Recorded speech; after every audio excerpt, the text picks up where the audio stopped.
هل ينظرون إلا تأويله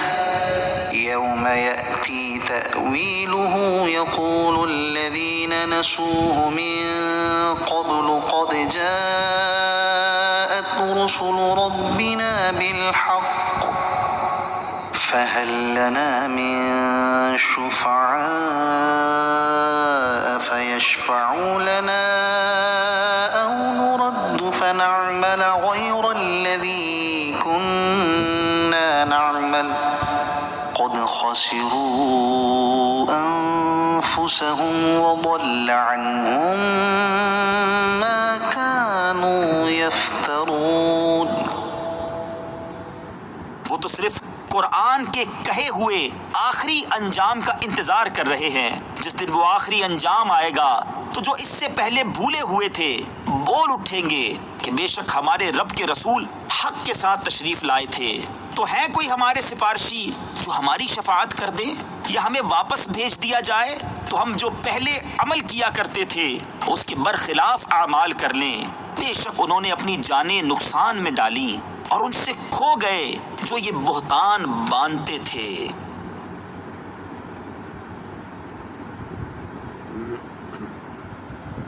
یعنی وہ کفار جنہوں نے اللہ تعالیٰ کی آیات کو جھٹلایا، ان کا انکار کیا اور ان پر ایمان نہ لائے، وہ صرف اس قرآن کے بیان کیے ہوئے آخری انجام کا انتظار کر رہے ہیں. حالانکہ قیامت کے دن جب اس قرآن کا بتایا ہوا انجام آئے گا تو وہ کافر اس سے پہلے بھولے ہوئے تھے، نہ اس پر ایمان لاتے تھے اور نہ اس کے مطابق عمل کرتے تھے. اقرار کرتے ہوئے بول اٹھیں گے کہ بے شک ہمارے رب عز و جل کے رسول جو تعلیمات لائے تھے وہ سب حق تھی. یعنی حشر و نشر، قیامت کے دن اٹھنا اور ثواب و عذاب یہ سب حق ہیں. لیکن اس وقت ان کا اقرار کوئی فائدہ نہ دے گا، اور جب اپنی جانوں کو عذاب میں دیکھیں گے اور یہ نظارہ کریں گے کہ مسلمانوں کی شفاعت ہو رہی ہے اور انبیاء و اولیاء، علماء و صلحاء، چھوٹے بچے ماہ رمضان اور خانہ کعبہ وغیرہ شفاعت کر رہے ہیں، تب کفِ افسوس ملتے ہوئے کہیں گے ہے کوئی جو ہماری بھی سفارش کر دے، اور اگر یہ نہیں تو ہمیں دنیا میں ہی واپس بھیج دیا جائے تاکہ پہلے جو اعمال کیے تھے انہیں چھوڑ کر نیک اعمال کر لیں، کفر کی بجائے ایمان لے آئے، معصیت و نافرمانی کی بجائے اطاعت اور فرما برداری اختیار کر لیں، مگر نہ انہیں کسی کی شفاعت نصیب ہوگی اور نہ دنیا میں واپس بھیجی جائیں گے، کیونکہ یہ وہ لوگ ہیں جنہوں نے ایمان اور عمل کا وقت ضائع کر کے اپنی جانیں نقصان میں ڈالی اور اب پچھتانے کے سوا ان کے پاس کچھ نہیں بچا. وَضَلَّ عَنْهُمْ، اور ان سے کھو گئے. کفار جو کہتے تھے کہ بت خدا کے شریک ہیں اور اپنے پجاریوں کی شفاعت کریں گے، اب آخرت میں انہیں معلوم ہو گیا کہ ان کے یہ دعوے جھوٹے تھے. اوپر متعدد آیات میں اللہ تعالیٰ نے جنتیوں اور جہنمیوں کے احوال کو تفصیل سے بیان فرمایا ہے. ان کے مکالمے، جنتیوں کی نعمتیں اور جہنمیوں کے عذاب، جنتیوں کی خوشیاں اور جہنمیوں کی حسرتیں، یہ سب چیزیں بیان کی گئیں. آیات میں جو کچھ بیان ہوا اس میں بنیادی طور پر مسلمانوں اور کافروں کے انجام کا بیان کیا گیا ہے، لیکن اس کے ساتھ اصحاب اعراف کا بھی بیان ہے جن کی نیکیاں اور گناہ برابر ہوں گے. اب یہاں مسلمانوں کا ایک وہ گروہ بھی ہوگا جن کے گناہ زیادہ اور نیکیاں کم ہوں گی، اور یوں ہی وہ لوگ بھی ہوں گے جو نیکیوں کے باوجود کسی گناہ پر پکڑے جائیں گے. ان تمام چیزوں کو پیش نظر رکھتے ہوئے ہمیں اپنی آخرت کی فکر کرنی چاہیے. سب سے پہلے تو کفر سے بچنے کی کوشش کرنی چاہیے. اس میں وہ تمام ذرائع مثلا فلمیں، ڈرامے، مزاحیہ پروگرام اور دینی معلومات کی کمی داخل ہیں جو آج کے زمانے میں کفریات کا سبب بنتے ہیں. دوسرے نمبر پر یہ یاد رکھنا چاہیے کہ اگرچہ کوئی مسلمان ہمیشہ کے لیے جہنم میں نہیں جائے گا، لیکن یہ بات طے شدہ ہے کہ کچھ گنہگار مسلمان ضرور جہنم میں جائیں گے. لہذا ہمیں جہنم کے عذاب اور اس کی ہولناکیوں سے ڈرتے رہنا چاہیے. سرکار دو عالم صلی اللہ تعالی علیہ وآلہ وسلم سید المعصومین ہیں، لیکن اس کے باوجود تعلیم امت کے لیے آپ صلی اللہ تعالی علیہ وآلہ وسلم عذاب جہنم سے کس قدر پناہ مانگتے تھے، اس کا اندازہ احادیث طیبہ کے مطالعہ سے ہو سکتا ہے. یوں صحابہ و تابعین اور بزرگان دین بھی ہمیشہ جہنم کے عذاب سے خائف اور لرزاں و ترساں رہتے تھے. ترغیب کے لیے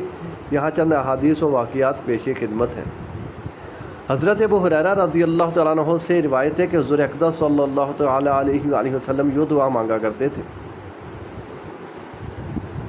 اے اللہ عز و جل، میں جہنم کے عذاب سے تیری پناہ مانگتا ہوں اور قبر کے عذاب سے تیری پناہ چاہتا ہوں۔ حضرت عمران رضی اللہ تعالیٰ عنہ فرماتے ہیں تاجدار رسالت صلی اللہ تعالیٰ علیہ وآلہ وسلم نے ایک مرتبہ ان آیات کریمہ ترجمہ کنز العرفان: بے شک ہمارے پاس بھاری بیڑیاں اور بھڑکتی آگ ہے اور گلے میں پھنسنے والا کھانا اور دردناک عذاب ہے کی تلاوت فرمائی تو آپ صلی اللہ تعالیٰ علیہ وآلہ وسلم پر غشی طاری ہو گئی۔ حضرت برا بن عازب رضی اللہ تعالیٰ عنہ فرماتے ہیں کہ ہم سرکار مدینہ صلی اللہ تعالیٰ علیہ وآلہ وسلم کے ہمراہ کے جنازے میں شریک تھے۔ آپ صلی اللہ تعالیٰ علیہ وآلہ وسلم قبر کے کنارے بیٹھے اور اتنا روئے کہ آپ کے چشمان اقدس سے نکلنے والے آنسوؤں سے مٹی نم ہو گئی۔ پھر فرمایا: ہے بھائیو، اس قبر کے لیے تیاری کرو۔ حضرت سلیمان بن سہیم رضی اللہ تعالیٰ عنہ فرماتے ہیں مجھے اس شخص نے بتایا جس نے خود حضرت عمر رضی اللہ تعالیٰ عنہ کو اس طرح نماز پڑھتے ہوئے دیکھا کہ آپ رضی اللہ تعالیٰ عنہ نماز میں جھکتے اٹھتے اور سوز و گداز کی حالت میں نماز ادا کرتے۔ اگر کوئی ناواقف شخص آپ رضی اللہ تعالیٰ عنہ کی اس حالت کو دیکھتا تو کہتا کہ ان پر جنون طاری ہے۔ آپ رضی اللہ تعالیٰ عنہ کی یہ کیفیت جہنم کے خوف کی وجہ سے اس وقت ہوتی کہ جب آپ یہ آیت ترجمہ کنز العرفان: اور جب انہیں اس آگ کی کسی تنگ جگہ میں زنجیروں میں جکڑ کر ڈالا جائے گا تو وہاں موت مانگیں گے، یا اس جیسی کوئی اور آیت تلاوت فرماتے۔ حضرت عبداللہ رومی رحمۃ اللہ تعالیٰ علیہ فرماتے ہیں مجھے امیر المومنین حضرت عثمان غنی رضی اللہ تعالیٰ عنہ کے بارے میں یہ بات پہنچی ہے کہ انہوں نے ارشاد فرمایا: اگر میں جنت اور جہنم کے درمیان ہوں اور مجھے یہ معلوم نہ ہو کہ ان میں سے کس کی طرف جانے کا مجھے حکم دیا جائے گا تو میں اس بات کو اختیار کروں گا کہ میں یہ معلوم ہونے سے پہلے ہی راکھ ہو جاؤں کہ میں کہاں جاؤں گا۔ ایک انصاری نوجوان کے دل میں جہنم کا خوف پیدا ہوا تو اس کی وجہ سے وہ گھر میں ہی بیٹھ گئے۔ جب نبی اکرم صلی اللہ تعالیٰ علیہ وآلہ وسلم ان کے پاس تشریف لائے تو وہ آپ صلی اللہ تعالیٰ علیہ وآلہ وسلم کی تعظیم میں کھڑے ہو گئے۔ پھر آپ صلی اللہ تعالیٰ علیہ وآلہ وسلم کے مقدس سینے سے چمٹ گئے۔ اس کے بعد ایک چیخ ماری اور ان کی روح پرواز کر گئی۔ غمگسار آقا صلی اللہ تعالیٰ علیہ وآلہ وسلم نے صحابہ کرام رضی اللہ تعالیٰ عنہم سے ارشاد فرمایا: اپنے بھائی کے کفن دفن کی تیاری کرو، جہنم کے خوف نے اس کا جگر ٹکڑے ٹکڑے کر دیا ہے۔ حضرت ابو سلیمان دارانی رحمۃ اللہ تعالیٰ علیہ فرماتے ہیں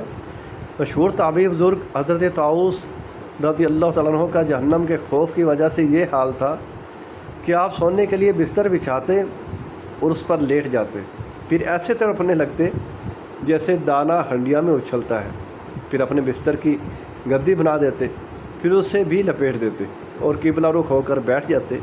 یہاں تک کہ صبح ہو جاتی اور فرماتے: